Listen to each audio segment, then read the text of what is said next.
তো hello guys, তোমরা সবাই কেমন আছো? আশা করছি তোমরা সবাই ভালো আছো। ভালো না থাকলে জবরদস্ত ভালো থাকার চেষ্টা করি। তো এখন আমি আছি লালপুরে, মানে আমাদের এইদিকে ক্ষেত আছে, তো ক্ষেতে জায়গায় আছে।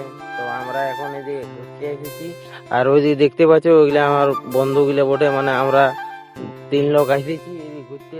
আর গাইস, মানে পুরুলিয়া জেলার না হলে তোমরা বুঝতে পারবে না যে এই, মানে কি বলবো আর, এই अबे जल्दी बोल कल सुबह पनवेल निकल। তো গাইস ওইসব বাদ দাও যা আছে। তো তোমরা একটা জিনিস নোটিস করো, এইখানে ব্যাকগ্রাউন্ড একবার, মানে প্লেসটা দেখো, প্লেসটা তোমরা খালি ওই দেখো গাইস, চারদিকে একবার ভিউটা চেক করো, ভিউটা। ও ভাই, সেই ভিউ আছে সেই। তো গাইস চলো, আমার বন্ধুদের সাথে তোমাদেরকে মানে মিলাই নিচ্ছি, কে কে আসিছি। তো আর ভিডিওটা ভালো লাগলে অবশ্যই চ্যানেলটাকে সাবস্ক্রাইব করে দিও।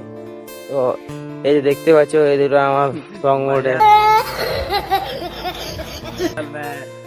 আর তো তোমরা কিছু বলো। एकदम भाई कमेंट यार दबा के एकदम सिस्टम कर दो इसका। তো ইয়ার নাম বটে অঙ্কন, আর ইয়ার ঘর বটে লালপুরে, লালপুরে থাকে। তো আমরা লালপুর এসেছি। আর ইয়ার নাম বটে ইস্তাক, ইয়ারও লালপুরে ঘর বটে। আর আমরা 3 লোক এখন ঘুরতে এসেছি। তো এদিকে আসিছি গাইজ। তো বাই বাই বন্ধুরা, নেক্সট ব্লগে তোমাদের সঙ্গে দেখা হচ্ছে। Bye bye.